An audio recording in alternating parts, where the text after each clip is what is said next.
Yuga when structure is respected, and queerness in Kali Yuga when structure collapses. This would lead to the conclusion that Hindu mythology endorses Brahminical hegemony. It would justify the need to replace traditional Hindu ideas with modern ones to create a fair and just society.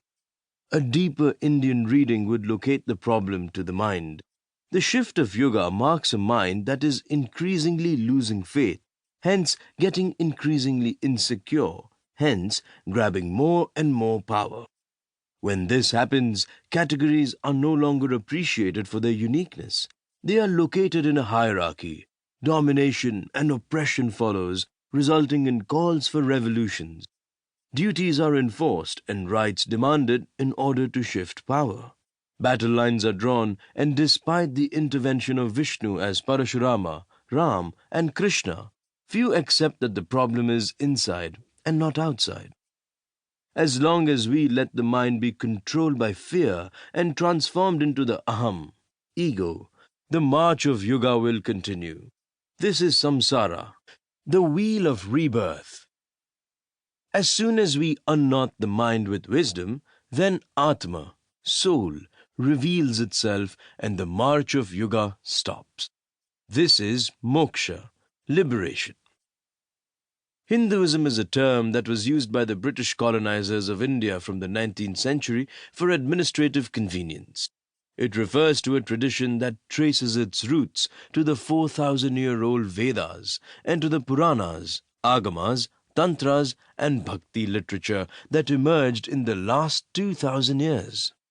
The old Vedic traditions gave way to later Puranic traditions after the rise of monastic orders such as Buddhism and Jainism around 500 BCE. So, we may distinguish the two as pre-Buddhist and post-Buddhist forms of Hinduism.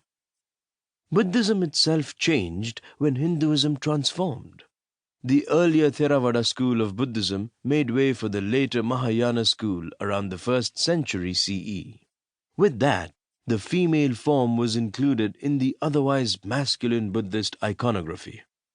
The feminine took the form of Tara, the goddess of compassion and wisdom, born of Buddha's tears when he heard the cries of the suffering.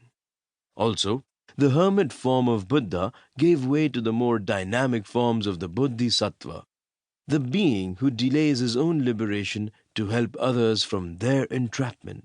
The Bodhisattva Avalokiteshvara, who stays back below for others, was popularly visualized as the rather graceful Padmapani, lotus bearer of languid eyes, who stands in a posture known as Tribhanga, generally associated with female dancers of India. The posture perhaps involves bending the body at the neck, waist, and knee, and in later times is taken up by Krishna. By simply striking the distinctly feminine pose, the Bodhisattva who desired nothing enabled many to break free from the fetters of desire. Just as knowledge balanced itself with compassion, masculinity balanced itself with femininity, and the stiff sage gave way to the flexible dancer. This marks a shift in thinking, a comfort with fluidity, dare we say queerness, considering the rejection of the effeminate padanka in the earlier years of the Buddhist monastery. The discovery or invention of queerness. There are different types of people in the world, some in greater numbers than others. Who do we discover? Who do we invent? What we discover is deemed natural. What we invent is deemed unnatural, artificial, man-made, or cultural. Significantly, different people discover and invent different things because people have different notions of what constitutes nature.